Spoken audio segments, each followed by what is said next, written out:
finally got it. The hand for Jugglebot has been by far the most challenging thing in this project, mechanically, full stop, no questions.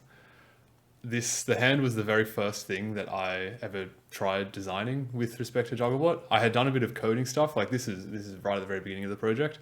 I did a bit of coding just to get a feel for what the project was about, and then my first point of contact mechanically was the hand, because it seemed like the most challenging thing, and I just figured I would just go straight into that. And I was definitely right, because it's probably been, what, a year and 3 months, maybe 15 months since I started working on this, and I finally got it. It's super satisfying. It works really nicely. You can throw the ball. It's got a nice big area to catch in. It works on any direction. I can move my hand all the way over here and up. Maybe not up. It will never be up. But on like weird, wacky angles.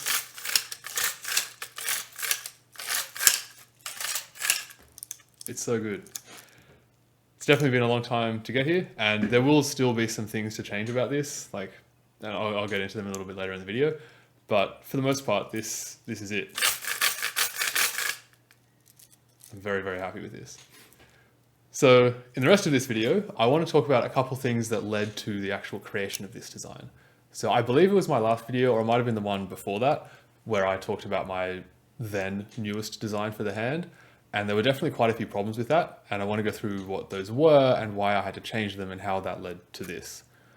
After that, I want to go through what some of the issues that I faced with this actual design were and some of the mistakes that I made, because there were quite a few mistakes. Some I forgive myself for, but some were just stupid and ought not to have been done.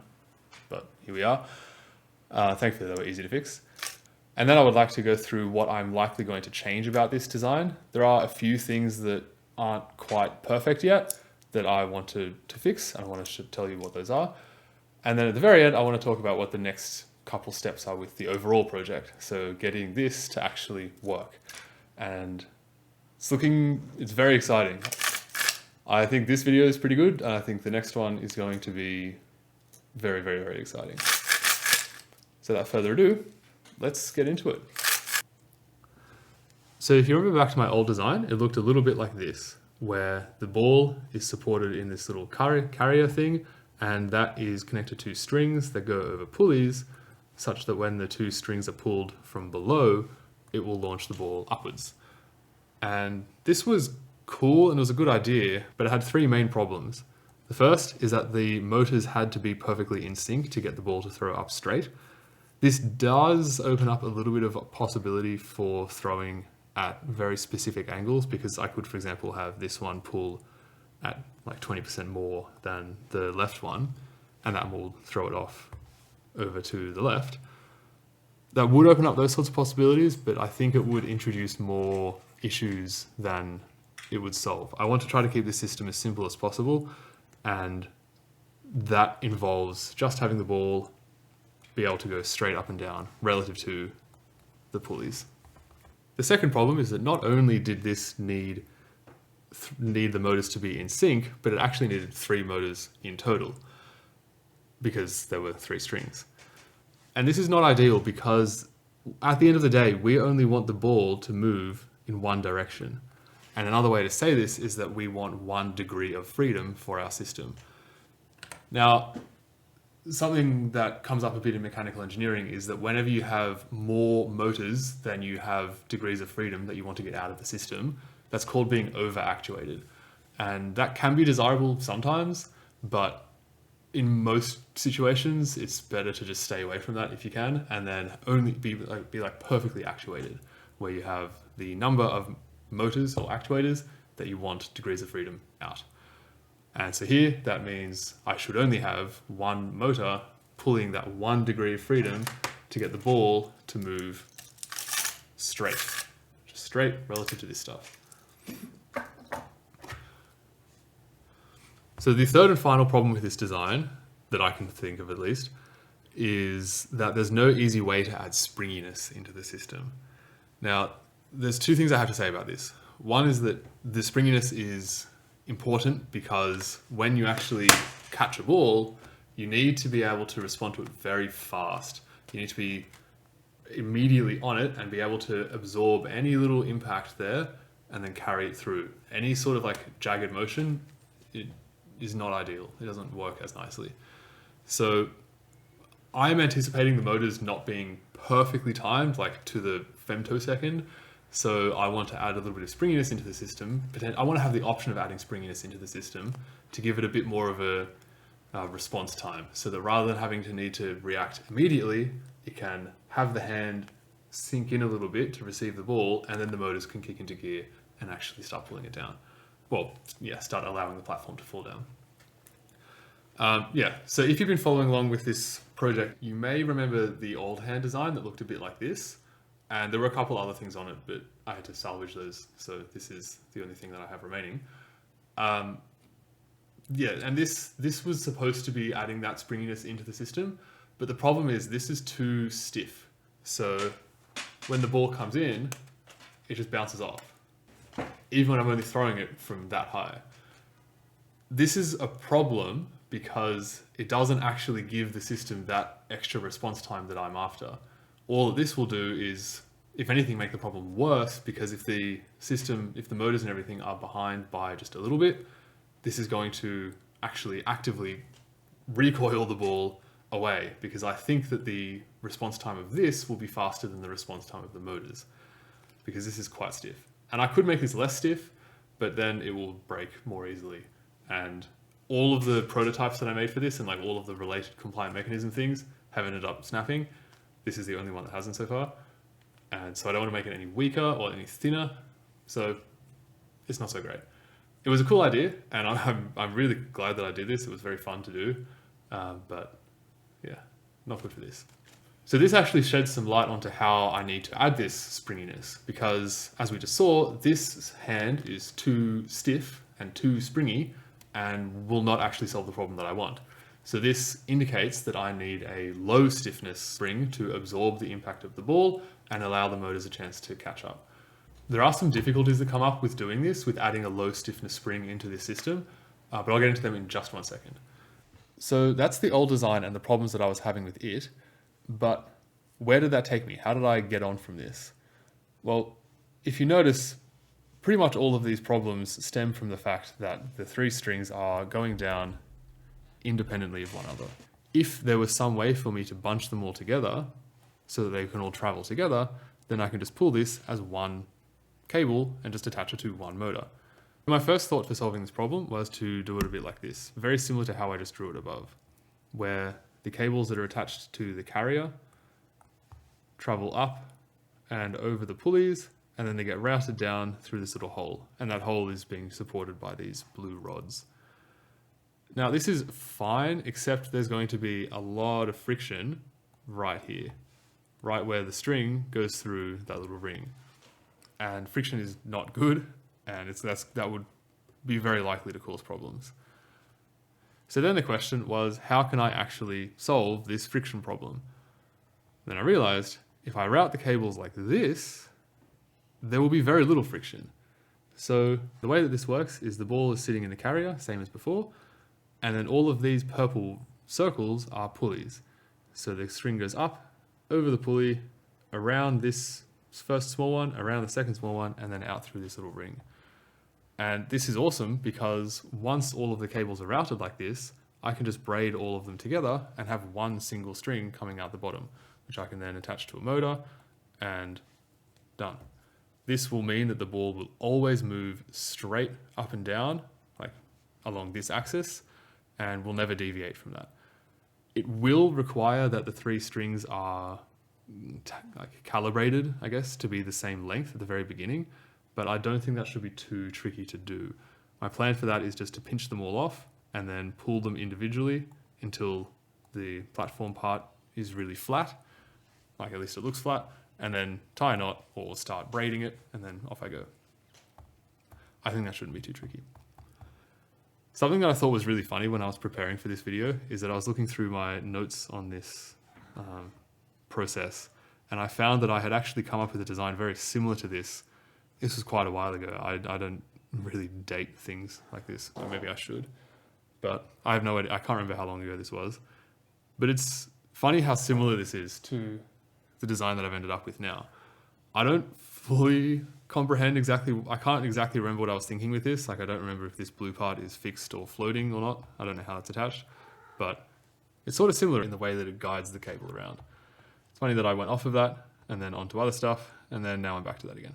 This is a cross-sectional view of what it looks like in CAD, where we've got the platform part where the ball sits, the string goes up, it goes up onto this pulley, and then the other side goes down, around this pulley here, and then around this pulley, and then out. And you can see when we have all three, it looks like this. You might be wondering why this pulley is shaped the way that it is. And it's like that because it will give a little bit more mechanical advantage to the system. So this inner pulley being smaller is the one that's getting pulled. And then the outer pulley is larger, and that's the one that goes down to the platform that actually throws the ball. What this means is that when I pull, the ratio of the diameters of those pulleys is 3:1. So I can pull here by 1 centimeter, and then the hand will move up by 3 centimeters relative to everything else here. So it just means that everything's a little bit more amplified. I could change that, and to be honest, 3:1 is very arbitrary. I've just sort of chosen it because I had to pick something. But yeah, I'm in no way married to that. So we'll see if it ends up changing to anything else. But for now, it's just 3:1. So to see how this design is a direct improvement on the last one that I had, if we think back, the last one had majority problems with the fact that there were 3 motors rather than just 1. This fixes that because once all of these are braided together, it's just 1 string out, only 1 motor. So those 2 problems are resolved. The last problem was the ability to add springiness into the system. And we realized before that we need a low stiffness spring to support this system, to allow the motors to have a little bit more time to play catch up. And the way that I've come up to do this is to route the string around a pulley down here. And then this is attached to just like a block with a spring. Now what this means is that when the string is pulled, the pulley can get pulled away from its axis. Like that's restricted to only sliding in this direction, in this red direction. Once this cable is pulled, the pulley can slide in and out. And by this pulley moving in and out, it will adjust the amount of force that will be transferred ultimately up to the ball. I'm expecting to need to do a little bit of trial and error to make sure that the stiffness of the spring here is correct, but that shouldn't be too tricky. Now, a problem that is potentially on your mind is that, well, if this string gets pulled out, it's going to straighten up like this, and that's going to just continue to pull that pulley away and stretch the spring out really, really long. And that obviously doesn't seem ideal. So what I need to have is some way to allow the pulley to slide up to a certain point and then stop and go rock solid.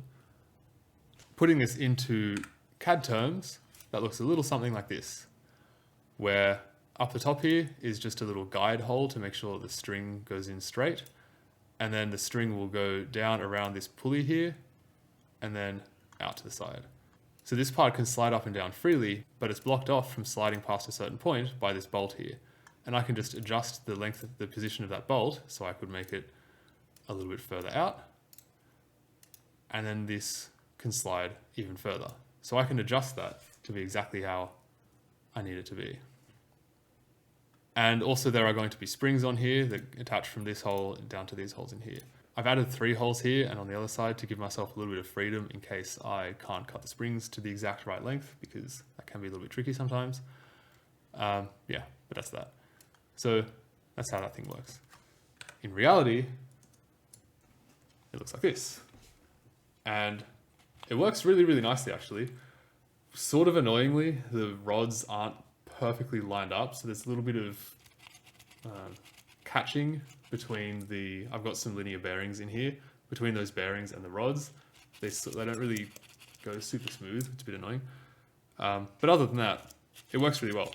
These springs are super stiff. It takes a lot of force for me to pull that out.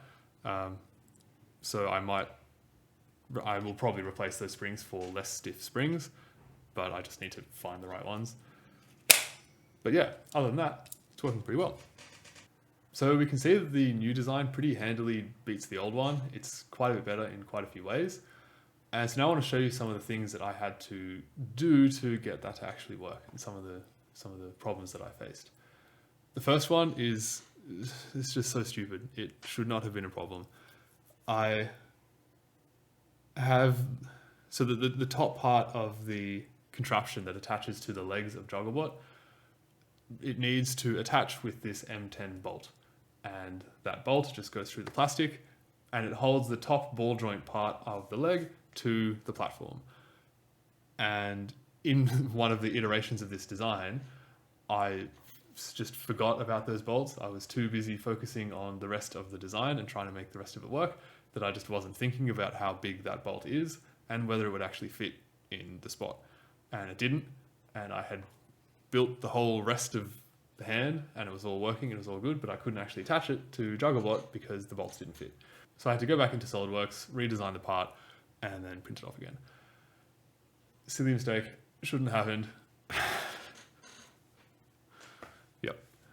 Another very stupid mistake that I made, and I have no idea how it actually happened, is that the wood piece that I have been mounting all of my Jugglebot bits to, I had to get a whole bunch of holes drilled out of that, and my older brother was kind enough to let me use his CNC machine to do that. And the way that that works is that I sent him a DXF file, .dxf, and his CNC machine just followed that path and cut it out in the same way, similar way that a 3D printer works.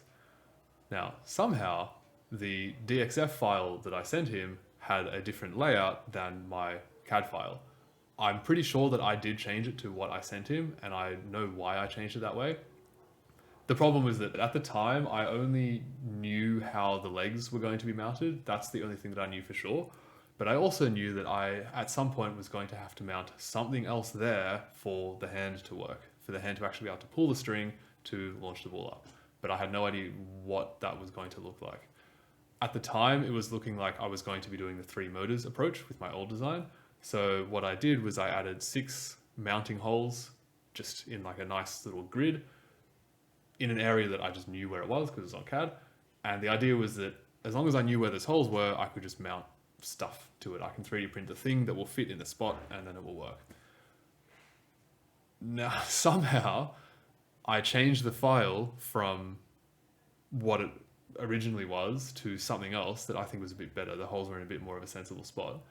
And that's the one that I sent off to my brother, but somehow that change was erased on my end and I was left using the old one where the holes were in a stupid spot, well, a less smart spot. And this was a problem because when I was mounting this new part, when I was mounting this, I had to know where to put it.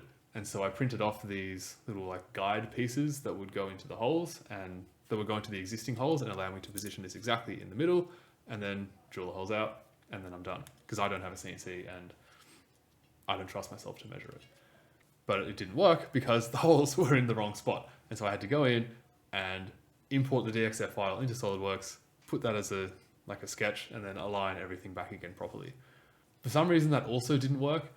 I think because my older brother's CNC, this project was the first thing that we had cut on it, and we were still a little bit unsure about how it was all being done. And I think that the holes might have been drilled in slightly the wrong position, which is a little bit concerning, but I feel like the rest are close enough. I feel like they're all close enough that it's fine. And so what I ended up doing was I just ended up eyeballing where this was to put it roughly in the middle. It's not ideal, but yeah. At some point, what I'm going to do when I want to do this like actually properly, if I do ever have any issues with this, is my plan is that I'll take a photo from above and then I can import that into SolidWorks and then I'll know the actual exact positions of all the holes. And then that will work.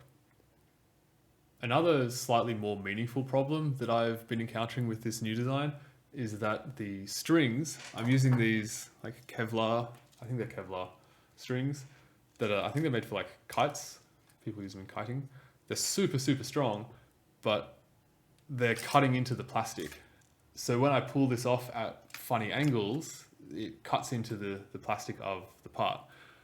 This is probably easiest to see in the CAD, where we can see down the bottom here, we have all 3 strings coming out, and this is just plastic.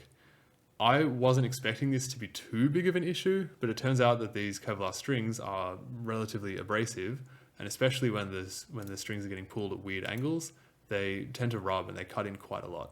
And of course, when the plastic gets cut into, it gets more sharp, and it's much more likely for the strings to get cut into, and then they wear down and then they break. I haven't had any break yet, but I can tell that it's going to happen eventually. So as a temporary fix to this, I've put a little metal ring at every spot where the cable is getting sort of kinked like that and where it's going to eat into the plastic. And that has helped dramatically. It's honestly quite surprising how much that helped, but it's still an issue in other places as well. Like even just going around the pulleys, it seems like it's still cutting in. So what I want to do is I need to replace the strings with something else. I'm thinking either just thicker strings. That seems like a bit of a non-solution in my mind. It's just going to make the problem slower to happen. So I'm thinking maybe I'll use belts, but I don't know exactly how that would work. I don't think you can spool belts in the same way that I'm doing here, but it might be possible to do something else to make that work. To be honest, I haven't really used belts at all before, so I'll have to look into them a bit and see what they're good at. But either way, I need to do something. And even as it is now, like even just having the strings wrapped around these little eye hooks here, they are getting pretty cut into and they're going to break. So yeah, I need to do something different about that. But I think the fundamental routing of some tension thing, be it a string or a belt, I think it's the way to go. Moving forward, I want to talk about what I am likely to change about this in the near future. One of the things that it would be a pretty easy change to make is to just remove this base tensioner bit. Remember that the whole point of this is to give the system a little bit more response time so that it can sort of play catch up if it doesn't react immediately. But the more that I think about it and the more that I realize how accurate the motors that I've got are, I think it actually might not be an issue. The motors being super accurate is one thing, but also this contraption is much greater at catching the ball than I was expecting it to be. It is really, really, really good. Just the way that everything just like funnels the ball into that spot. So the fact that the rods are here, the fact that the strings are there, and the fact that all of these like pulleys are at the top, it all just sort of like gets it in there. So as long as the ball is sort of close to where it needs to be, this will get it in a lot of the time.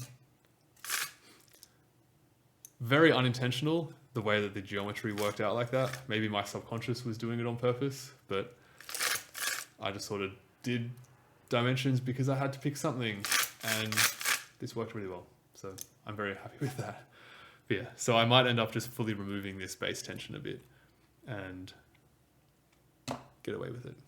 Another thing that I might change at some point, at least once I get Jugglebot actually working and having the legs move at the same time as this part, is allowing some way to change the depth of where this sits with respect to what the legs hold on to.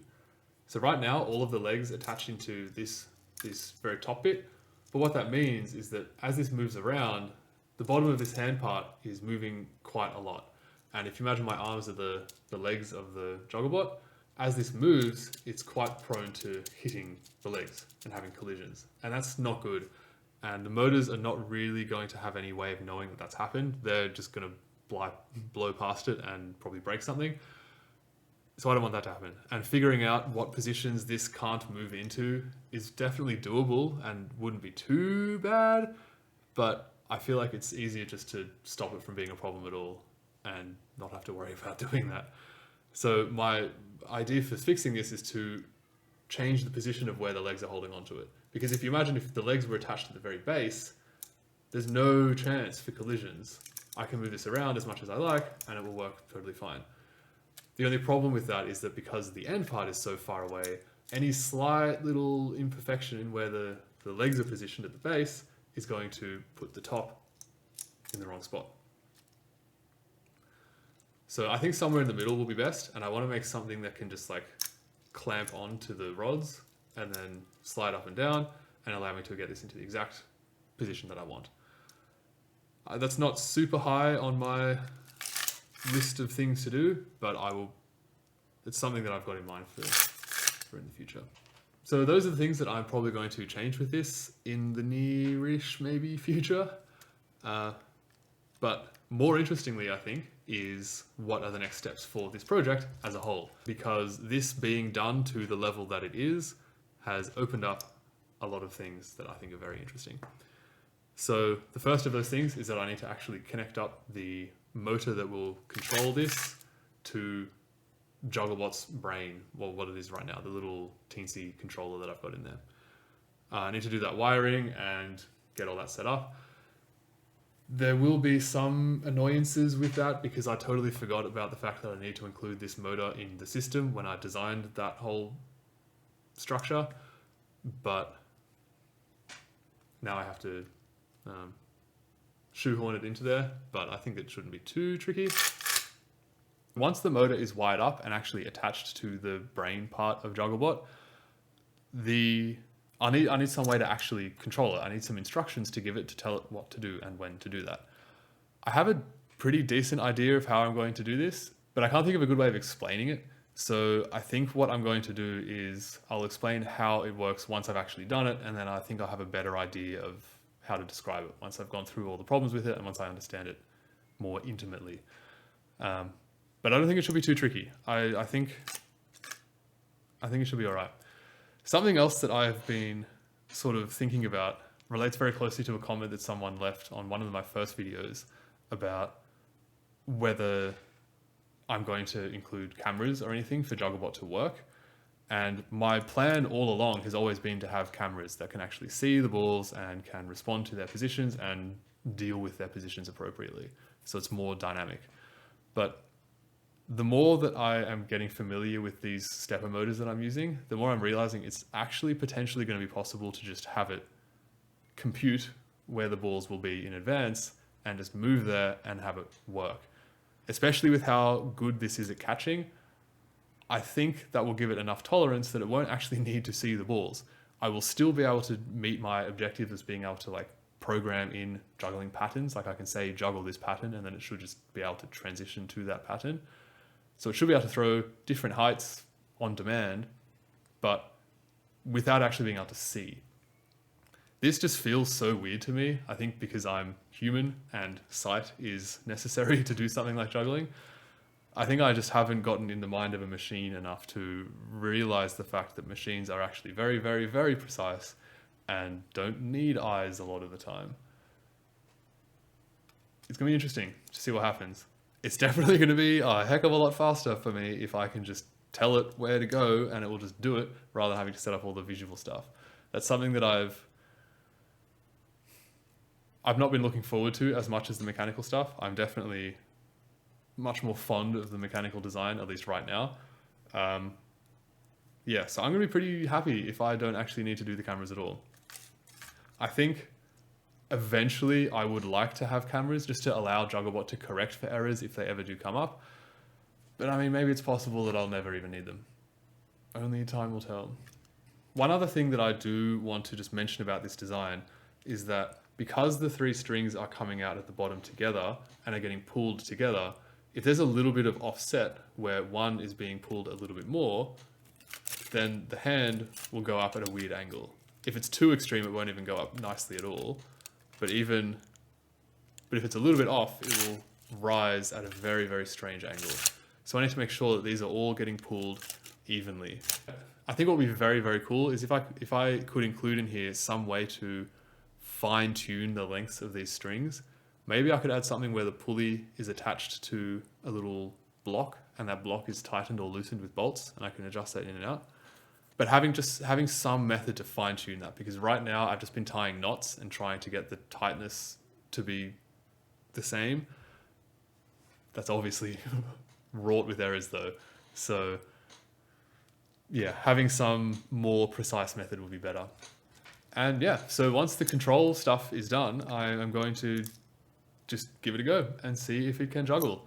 And so if you are keen on seeing if this will work, then don't forget to subscribe, because it's gonna be very exciting. I have not felt more confident about this project than I do now. Having the hand working is a big relief. This has been something that's been gnawing at the back of my mind for the last 15 months and is finally... It's just so good. It's so repeatable. It's so good. It's exactly what I needed. Anyway, that's it from me. I will hopefully be making the next video soon-ish. I don't know exactly how long the control stuff is going to take to write, but it will be done. The video will be out after that. And until then, I hope you stay well, and I'll see you around.